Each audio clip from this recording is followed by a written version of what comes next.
नमस्कार दोस्तों, आपके साथ मैं विकास कुमावत और आज हम पढ़ने वाले हैं करंट अफेयर्स। तो दोस्तों कि जैसा कि आप सभी को पता होगा कि करंट अफेयर आजकल एग्जाम में बहुत ज़्यादा नंबर में पूछे जा रहे हैं, जैसे कि इसके नंबर ऑफ क्वेश्चंस हैं वो बहुत ज़्यादा आने लगे हैं।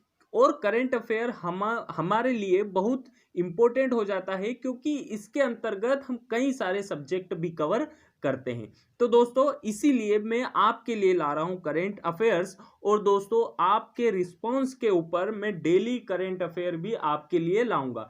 तो अगर आपको करंट अफेयर का ये फर्स्ट वीडियो अगर अच्छा लगे तो कमेंट सेक्शन में जरूर बताएं कि आपको डेली करंट अफेयर्स पढ़ना है या नहीं। दोस्तों आप इस वीडियो को ध्यान से देखना, इस वीडियो को अंत तक देखना, आपको कई सारे पॉइंट आज क्लियर होंगे और कई सारे बातें भी जो आपने पहले पढ़ रखी है वह हम आज इस वीडियो के अंतर्गत रिवाइज कर लेंगे।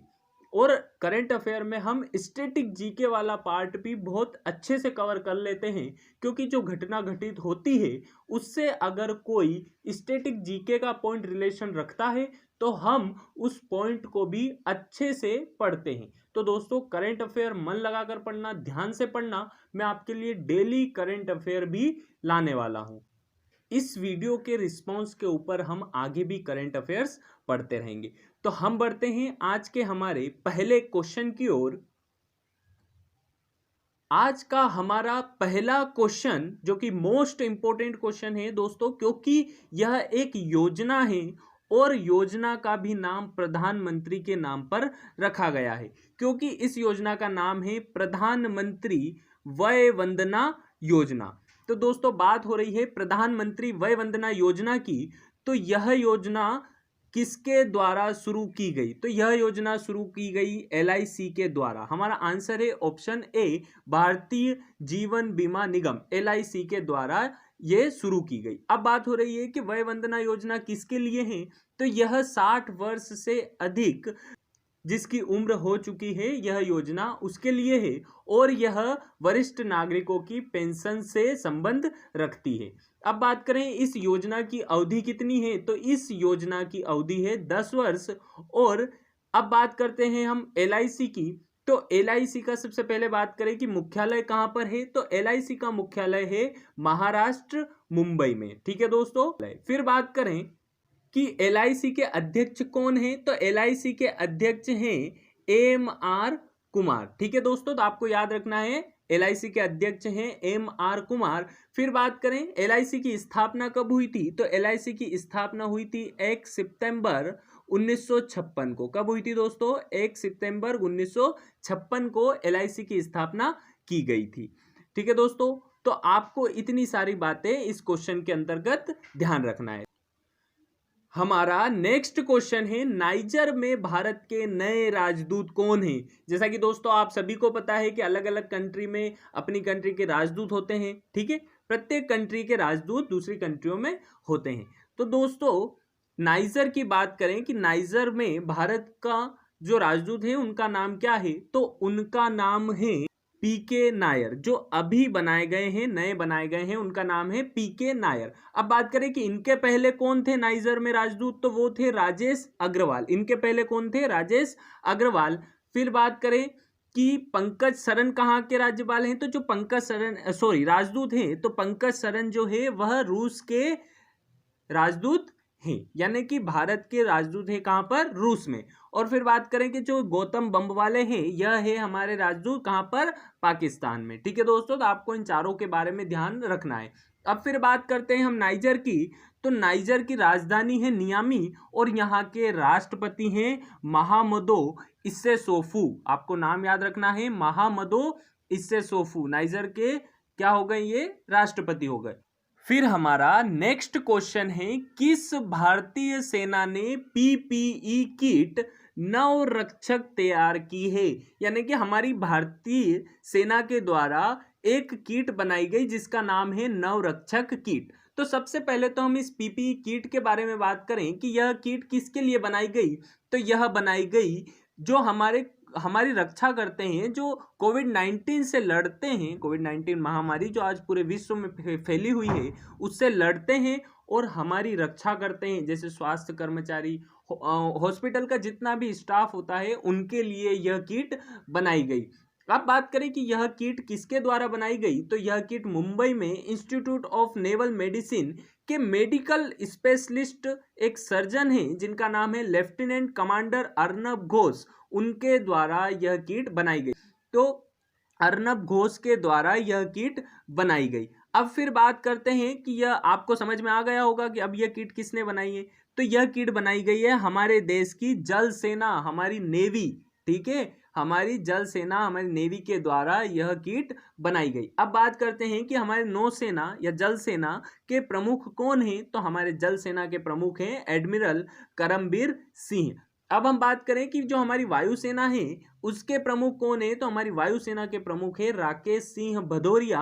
और बात करें कि थल सेना के प्रमुख कौन है, तो थल सेना के प्रमुख हैं मनोज मुकुंद नरवरे। ठीक है दोस्तों, तो आपको इन तीनों के प्रमुख के नाम याद रखना है और नवरक्षक किट के बारे में ध्यान रखना है। किसके द्वारा बनाई गई, अर्नब घोष के द्वारा।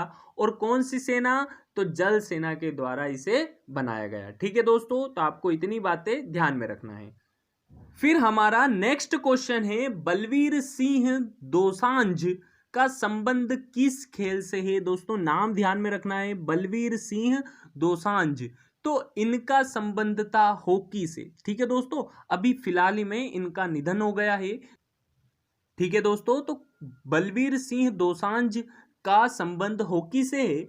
अब बात करते हैं कि क्या इन्होंने हॉकी में क्या नाम कमाया, तो हॉकी में इनका बड़ा ही नाम था। इन्होंने 1956 के ओलंपिक में जो मेलबर्न में हुआ था उस समय भारतीय हॉकी टीम की कप्तानी की थी। और 1996 ओलंपिक में भारतीय हॉकी टीम ने फाइनल में जब पाकिस्तान को हराकर स्वर्ण पदक जीता था तब इन्होंने वहां पर कप्तानी की थी। और इनके नाम एक मैच में सबसे ज्यादा गोल करने का रिकॉर्ड भी है। ठीक है दोस्तों, तो बड़े ही अच्छे प्लेयर थे बलवीर सिंह दोसांझ। ठीक है, हॉकी खेलते थे और इन्होंने हमें 2 या 3 बार स्वर्ण पदक दिलाया है। ठीक है दोस्तों, हमारे इंडिया की हॉकी टीम की इन्होंने कप्तानी भी की है। तो दोस्तों आपको ध्यान में रखना है बलवीर सिंह दोसांझ जो है वो हॉकी खेला करते थे। अभी हाल ही में इनका निधन हो गया है। फिर हमारा नेक्स्ट क्वेश्चन है राजीव गांधी किसान न्याय योजना किस राज्य द्वारा शुरू की गई। राजीव गांधी किसान न्याय योजना। ठीक है दोस्तों, तो जो राजीव गांधी किसान न्याय योजना है वह हमारे भारत के छत्तीसगढ़ राज्य के द्वारा शुरू की गई। ठीक है दोस्तों, तो राजीव गांधी किसान न्याय योजना, ठीक है, तो यह किसानों के लिए एक योजना है।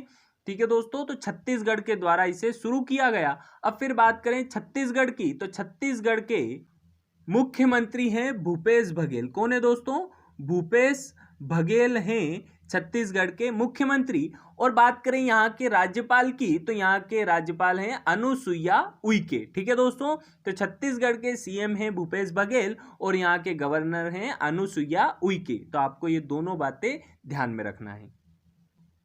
हमारा नेक्स्ट क्वेश्चन है आतंकवाद विरोधी दिवस कब मनाया जाता है।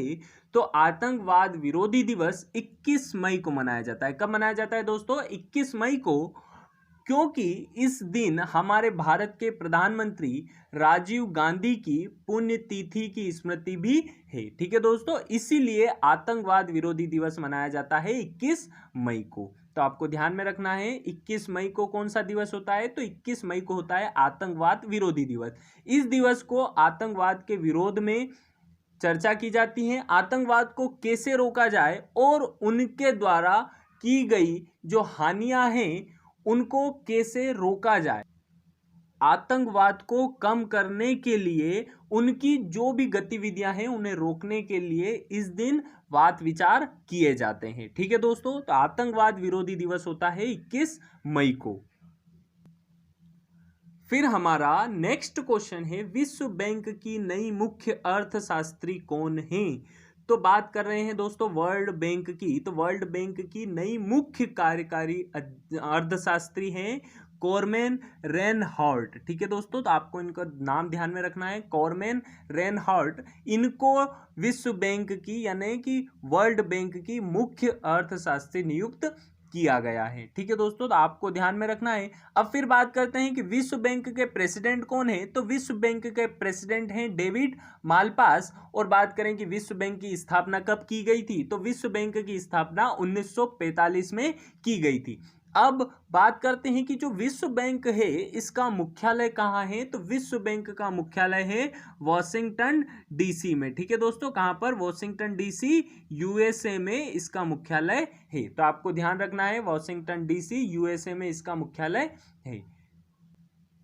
फिर हमारा नेक्स्ट क्वेश्चन है, दीदी वाहन सेवा किस राज्य के द्वारा शुरू की गई, दीदी वाहन सेवा। ठीक है दोस्तों, दीदी वाहन सेवा, आपको नाम ध्यान में रखना है। दीदी वाहन सेवा बड़ी ही इंपॉर्टेंट सेवा है। मैं आपको बताता हूं कि इसमें क्या होता है। इसमें क्या होता है कि जब किसी महिला को डिलीवरी के समय या कोई भी आपातकालीन स्थिति के समय वाहन की सुविधा उपलब्ध कराई जाती है सरकार के द्वारा, और बहुत ही कम शुल्क या सरकार के द्वारा देय शुल्क के ऊपर इस सेवा को लोगों तक पहुंचाया जा रहा है। ठीक है दोस्तों, तो यह सेवा शुरू की गई मध्य प्रदेश राज्य के द्वारा। ठीक है दोस्तों, मध्य प्रदेश राज्य के द्वारा यह सेवा शुरू की गई और मध्य प्रदेश के झाबुआ जिले से इसकी शुरुआत की गई है। अभी कहां पर चल रही है ये सेवा, झाबुआ जिले में। कहां पर, मध्य प्रदेश के झाबुआ जिले में इसकी शुरुआत की गई। अब बात करें कि जो मध्य प्रदेश के सीएम कौन है, तो मध्य प्रदेश के सीएम है शिवराज सिंह जी। ठीक है, फिर बात करें यहाँ के राज्यपाल की, तो यहाँ के राज्यपाल हैं लालजी टंडन। फिर हमारा नेक्स्ट क्वेश्चन है, विप्रो के नए सीईओ और एमडी कौन बने। तो अब बात हो रही है दोस्तों विप्रो की। तो विप्रो एक आईटी कंपनी है हमारे भारत की, और यहाँ के एक नए सीईओ और एमडी के रूप में चुने गए हैं थियरी डेलापोर्ट। ठीक है दोस्तों, आपको नाम याद रखना है, थियरी डेलापोर्ट। अब बात करें कि इनके पहले कौन थे, तो इनके पहले थे अबीदाली निमचवाला। ठीक है दोस्तों, तो यह भी सीईओ और एमडी थे, इनके पहले अबीदाली निमचवाला, और अब नियुक्त किए गए हैं थियरी डेलापोर्ट। और बात करें कि विप्रो के अध्यक्ष कौन है, तो विप्रो के अध्यक्ष हैं ऋषभ प्रेम जी। ठीक है दोस्तों, तो अध्यक्ष का नाम याद रखना है आपको, विप्रो के अध्यक्ष कौन है, ऋषभ प्रेम जी। फिर हमारा नेक्स्ट क्वेश्चन है, वर्ल्ड हंगर डे कब मनाया जाता है। तो दोस्तों ये जो वर्ल्ड हंगर डे है यह मनाया जाता है 28 मई को। कब मनाया जाता है दोस्तों, 28 मई को। अब बात करें कि यह दिवस क्यों मनाया जाता है, तो यह दिवस इसलिए मनाया जाता है क्योंकि दुनिया भर में जो भूखमरी के शिकार हैं, जो लोग भूखे रहते हैं, उनकी भूख को खत्म करने के लिए इस दिवस को मनाया जाता है। इस दिवस का मकसद होता है कि दुनिया भर में कोई भी भूखा न रहे। इस दिवस की शुरुआत की गई थी 2011 में, और तब से लगातार इस दिवस को हम मनाते आ रहे हैं। और दोस्तों पूरे विश्व में इस दिवस को भूखमरी के खिलाफ मनाया जाता है। हमारा नेक्स्ट क्वेश्चन है, हाल ही में भारत में आए अम्फन चक्रवात के कारण किन राज्यों को हानि पहुंची है। तो दोस्तों बात हो रही है अम्फन चक्रवात की। तो इसके कारण हमारे भारत के दो राज्य हैं जिनमें बहुत ज़्यादा हानि पहुंची है, और वो राज्य हैं उड़ीसा और पश्चिम बंगाल। ठीक है दोस्तों, तो दो राज्य हैं कौन कौन से, उड़ीसा और पश्चिम बंगाल। इन दो राज्यों को अम्फन चक्रवात के कारण कई हानि पहुंची है। तो दोस्तों सबसे पहले बात करते हैं उड़ीसा की। तो उड़ीसा की राजधानी है भुवनेश्वर। और बात करें उड़ीसा के सीएम की, तो यहाँ के सीएम है नवीन पटनायक। ठीक है दोस्तों, आपको नाम ध्यान में रखना है, उड़ीसा के सीएम कौन है, नवीन पटनायक। और यहाँ के राज्यपाल हैं गणेशी लाल। अब फिर बात करते हैं पश्चिम बंगाल की। तो पश्चिम बंगाल की राजधानी है कोलकाता, और यहाँ के सीएम कौन है, सीएम है यहाँ की ममता बनर्जी। और बात करें यहाँ के राज्यपाल की, तो यहाँ के राज्यपाल हैं जगदीप धनखड़। ठीक है दोस्तों, आपको दोनों के नाम याद रखना है। उड़ीसा की राजधानी क्या है, भुवनेश्वर, और पश्चिम बंगाल की राजधानी है कलकत्ता। उड़ीसा के जो सीएम है उनका नाम है नवीन पटनायक, और राज्यपाल का नाम है गणेशी लाल। और फिर बात करें पश्चिम बंगाल की, तो पश्चिम बंगाल की राजधानी है कोलकाता। बात करें वहाँ की सीएम की, तो वहाँ की सीएम है ममता बनर्जी, और वहाँ के राज्यपाल हैं जगदीप धनखड़। तो दोस्तों करंट अफेयर के अंतर्गत यही तो चीजें इंपॉर्टेंट होती है कि जब आपको बार बार सीएम, राज्यपाल, किसी कंट्री की कैपिटल, करेंसी, ये सब चीजें बार बार अगर हम पढ़ेंगे तो आपको ये चीजें याद हो जाएगी। अगर आप इन चीज़ों की लिस्ट लेकर अपने सामने बैठ गए कि हम तो बस इसे एक दिन में ही याद करें, तो ऐसा नहीं होगा दोस्तों। आपको ये चीज़ें बार बार पढ़ना पड़ेगी, और बार बार पढ़ना ये पॉसिबल नहीं होता है। इसके लिए सबसे अच्छा सब्जेक्ट है करंट अफेयर, जिसमें ये चीज़ें बार बार आपको पढ़ाई जाती हैं। ठीक है दोस्तों, तो इस सब्जेक्ट को अच्छे से पढ़ें, और बहुत अच्छा सब्जेक्ट है। अगर आप इस वीडियो को पूरा देख लेते हैं तो आपको मैं गारंटी देता हूं, आपको इस सब्जेक्ट के अंतर्गत बहुत ज़्यादा इंटरेस्ट आने लगेगा, और आप इसे डेली पढ़ोगे। इसलिए मैं आपके लिए डेली करंट अफेयर भी लाने वाला हूं। तो आप कमेंट सेक्शन में ज़रूर बताएं कि आपको वीडियो कैसा लगा है।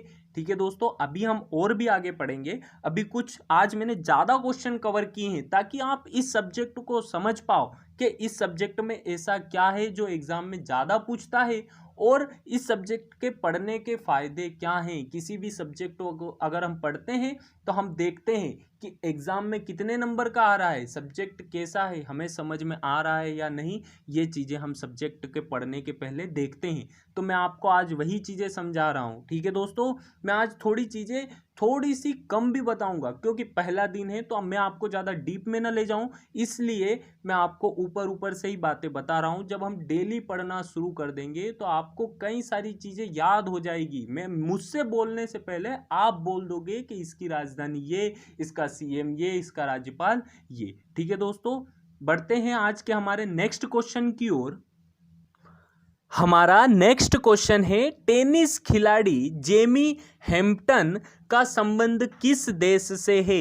तो बात हो रही है दोस्तों एक टेनिस खिलाड़ी जिनका नाम है जेमी हैम्पटन, इनका संबंध है अमेरिका, यूएसए से। ठीक है दोस्तों, और यह टेनिस की बहुत ही अच्छी खिलाड़ी हैं। इन्होंने हाल ही में संन्यास की घोषणा की है। तो आपको ध्यान रखना है, टेनिस खिलाड़ी जेमी हैम्पटन अमेरिका से इनका संबंध है। यह कहाँ की हैं, अमेरिका की हैं। बात करें अमेरिका की तो अमेरिका की राजधानी है वॉशिंगटन डीसी। और फिर बात करें कि यहाँ के राष्ट्रपति कौन है, तो यहाँ के राष्ट्रपति हैं डोनाल्ड ट्रंप। फिर हमारा नेक्स्ट क्वेश्चन है, नेशनल टेस्ट अभ्यास मोबाइल एप्लीकेशन किस मंत्रालय के द्वारा लॉन्च किया गया। ठीक है दोस्तों, नेशनल टेस्ट अभ्यास मोबाइल एप्लीकेशन है। तो यह एप्लीकेशन उन अभ्यर्थियों के लिए है जो जेईई मेन, नीट आदि परीक्षाओं की तैयारी कर रहे हैं। इस अभ्यास एप्लीकेशन के अंतर्गत, नेशनल टेस्ट अभ्यास मोबाइल एप्लीकेशन के अंतर्गत उनको मॉक टेस्ट प्रदान किए जाएंगे, और उनके टेस्ट के बाद उन्हें तुरंत रिजल्ट भी बताया जाएगा। ठीक है दोस्तों, तो यह एप्लीकेशन हमारे भारत के मानव संसाधन मंत्रालय द्वारा लॉन्च किया गया। ठीक है दोस्तों, आपको ध्यान में रखना है किस मंत्रालय के द्वारा, मानव संसाधन मंत्रालय के द्वारा। अब अगर बात करें कि मानव संसाधन मंत्रालय के मंत्री कौन है, तो वह है रमेश पोखरियाल। आपको इनका नाम याद रखना है, कौन है, रमेश पोखरियाल हैं मानव संसाधन मंत्री। ठीक है, पोखरियाल। हमारा नेक्स्ट क्वेश्चन है, हाल ही में एक साहित्यकार फांग फांग की पुस्तक Wuhan diary dispatch from quarantine city प्रकाशित हुई। यह फांग फांग किस देश से हैं। तो दोस्तों एक साहित्यकार हैं जिनका नाम है फांग फांग। तो इनकी एक पुस्तक है जिसका नाम है Wuhan diary dispatch from quarantine city. ठीक है दोस्तों, कोरोना के ऊपर लिखी गई है कि कोरोना किस तरह वुहान सिटी में फैला, जो चीन की वुहान सिटी से कोरोना की शुरुआत हुई, उसके बारे में इस बुक में बताया गया है कि किस प्रकार वुहान सिटी में कोरोना फैला, कहाँ से इसकी शुरुआत हुई। तो वो सारी बातें इस पुस्तक के अंतर्गत बताई गई हैं। और जो ये फोंग फोंग साहित्यकार हैं, यह हैं चीन के। कहाँ के हैं दोस्तों, चीन के। अब फिर बात करें चीन की, तो चीन के राष्ट्रपति हैं शी जिनपिंग। और बात करें यहाँ की राजधानी की, तो यहाँ की राजधानी है बीजिंग। तो दोस्तों जैसा कि चीन आप सभी जान गए होंगे, इसका असली रूप कोरोना की वजह से हमारे सामने आ रहा है। यह पूरी दुनिया पर राज करना चाहता है, अपने यहाँ के प्रोडक्ट पूरी दुनिया में इसने फैला रखे हैं और ज़्यादा से ज़्यादा यह अपनी कंट्री की ओर दूसरे कंट्रियों को आकर्षित करता है। यह अपने व्यापार तो दूसरी कंट्री में फैला देता है, परंतु उन कंट्रियों के व्यापार अपनी कंट्रियों में नहीं आने देते। दोस्तों आपको पता हो तो यहाँ पर गूगल, अमेजोन, इन सब कंपनियों का कोई मार्केट नहीं है। इनके लिए इन्होंने एक अलग से ही मार्केट बना रखा है, एक अलग से ही इनका सर्च इंजन है। यहाँ पर गूगल नहीं चलता, इन्होंने अलग ही अपना सर्च इंजन बना रखा है। ठीक है दोस्तों, तो आपको ध्यान रखना है, एक फांग फांग साहित्यकार, उनकी बुक का नाम याद रखना, Wuhan diary dispatch from quarantine city. ठीक है दोस्तों, तो यह चीन के साहित्यकार हैं। दोस्तों हमारा नेक्स्ट क्वेश्चन है, बेंजामिन नेतन्याहू कौन सी बार इजराइल के प्रधानमंत्री बने? ठीक है दोस्तों, ध्यान में रखना है, क्वेश्चन में पूछा जा रहा है कि कौन सी बार, यानी कि कितनी बार बेंजामिन नेतन्याहू इजराइल देश के प्रधानमंत्री बन चुके हैं। तो वह बने हैं 5वीं बार। दोस्तों ध्यान रखना, 5वीं बार बेंजामिन नेतन्याहू इजराइल के प्रधानमंत्री बन चुके हैं। तो दोस्तों अभी जो ये बने हैं, यह गठबंधन की सरकार से बने हैं। 8 या 10 महीने या उससे ज़्यादा कुछ यह रहेंगे और इसके बाद इनकी गठबंधन जिस सरकार से हुई है, फिर वह इजराइल के प्रधानमंत्री बनेंगे। तो दोस्तों बात करें इजराइल की, तो इजराइल की राजधानी है यरूशलेम और इजराइल की मुद्रा है इजराइल शेकेल। ठीक है दोस्तों, क्या है इजराइल की मुद्रा? Israel shekel. आपको ध्यान में रखना है यहाँ की मुद्रा। इस देश से कई सारे क्वेश्चन बनते हैं क्योंकि इजराइल का जो डिफेंस सिस्टम है वह बहुत स्ट्रॉन्ग है। हमने भी कई सारे हथियार इजराइल से खरीदे हैं। यहाँ का जो डिफेंस सिस्टम है बहुत ज़्यादा ही मजबूत है। ठीक है दोस्तों, और जो बेंजामिन नेतन्याहू हैं वह इजराइल के 5वीं बार प्रधानमंत्री बने हैं। फिर हमारा नेक्स्ट क्वेश्चन है, एयरलाइन कंपनी इंडिगो के स्वतंत्र निदेशक के रूप में किसे चुना गया? दोस्तों आपको पता होगा इंडिगो की फ्लाइट्स चलती हैं, ठीक है, तो यह एक एयरलाइन कंपनी है और इनके स्वतंत्र निदेशक के रूप में वेंकटरमन सुमंत्रन को चुना गया। ठीक है, किसे चुना गया? वेंकटरमन सुमंत्रन को इसका स्वतंत्र निदेशक चुना गया। अब बात करें एयरलाइन कंपनी इंडिगो की, तो इंडिगो का मुख्यालय है गुरुग्राम हरियाणा। कहां पर? गुरुग्राम हरियाणा में इसका क्या है? मुख्यालय है गुरुग्राम हरियाणा में। और बात करें कि इंडिगो की स्थापना कब हुई थी, तो इंडिगो की स्थापना हुई थी 2006 में। ठीक है दोस्तों, तो आपको ध्यान में रखना है, वेंकटरमन सुमंत्रन को इंडिगो का स्वतंत्र निदेशक चुना गया और इंडिगो का जो मुख्यालय है वह गुरुग्राम हरियाणा में है और इंडिगो की स्थापना 2006 में की गई थी। फिर हमारा नेक्स्ट क्वेश्चन है, हाल ही में हुई ब्रिक्स के प्राधिकारियों की बैठक की मेजबानी किस देश के द्वारा की गई? ठीक है दोस्तों, तो ब्रिक्स के जो वित्तीय प्राधिकारी होते हैं उनकी बैठक हुई थी और उसकी मेजबानी की गई थी रूस के द्वारा। किसके द्वारा की गई थी? रूस, रशिया के द्वारा उसकी मेजबानी की गई थी। इस बैठक का आयोजन 29 मई को किया गया था और इसकी मेजबानी फेडरल टैक्स सर्विस ऑफ रूस के द्वारा की गई थी। एक वीडियो कॉन्फ्रेंसिंग के जरिए इसकी बैठक बुलाई गई थी और भारत की ओर से वित्त सचिव अजय भूषण पांडे ने इस बैठक में हिस्सा लिया था। तो भारत की ओर से कौन गए थे? अजय भूषण पांडे। अब बात करते हैं दोस्तों ब्रिक्स की, कि ये ब्रिक्स क्या है? तो यह एक संगठन है, देशों का एक संगठन है। इसमें 5 देश हैं। बात करते हैं 5 देशों की, तो सबसे पहले है ये बी से होता है ब्राजील, फिर आर से रसिया, ई से इंडिया, सी से चाइना और एस से होता है साउथ अफ्रीका। ठीक है दोस्तों, पहले ये ब्रिक था, फिर बाद में इसमें आकर साउथ अफ्रीका जुड़ा 2010 में, फिर यह हो गया ब्रिक्स।